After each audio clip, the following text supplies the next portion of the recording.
Good news mga kapuso commuter, magsisimula na bukas ang operasyon ng Phase 1 ng LRT Line 1 Cavite Extension. May ulat on the spot si Joseph Morong. Joseph?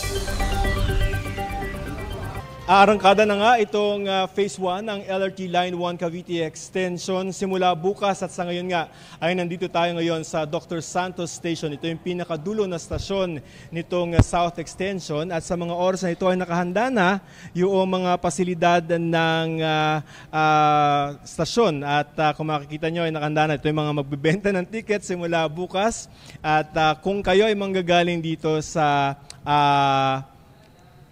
Dr. Santos Station at kailangan nyo pumunta sa Quezon City sa Fernando Poe Jr., yun yung pinakadulo, ay 45 pesos lamang ang inyong magiging pamasahe. At mismong si Pangulong Bongbong Marcos ang nag-anunsyo niyan kasabay ng kanyang pagpapasinaya sa proyekto. Alas 5 ng umaga ang start ng operasyon ng LRT Line 1 Cavite Extension.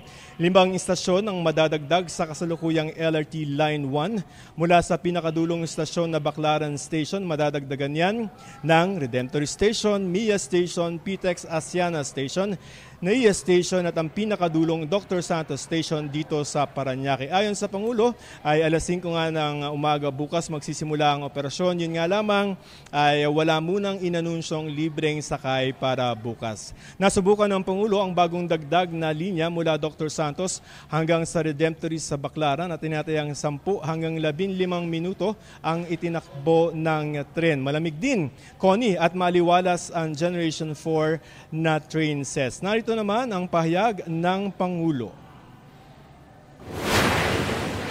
Hinihikayat ko lahat ng ating mga commuter, subukan ninyo at makikita nyo napakaginhawa kumpara sa traffic na nararanasan natin araw-araw.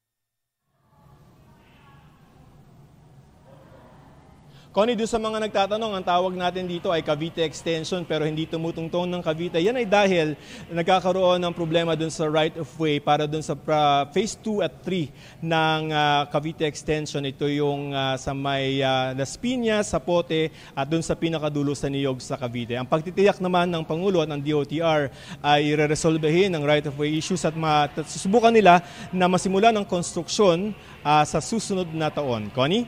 Maraming salamat, Joseph Morong.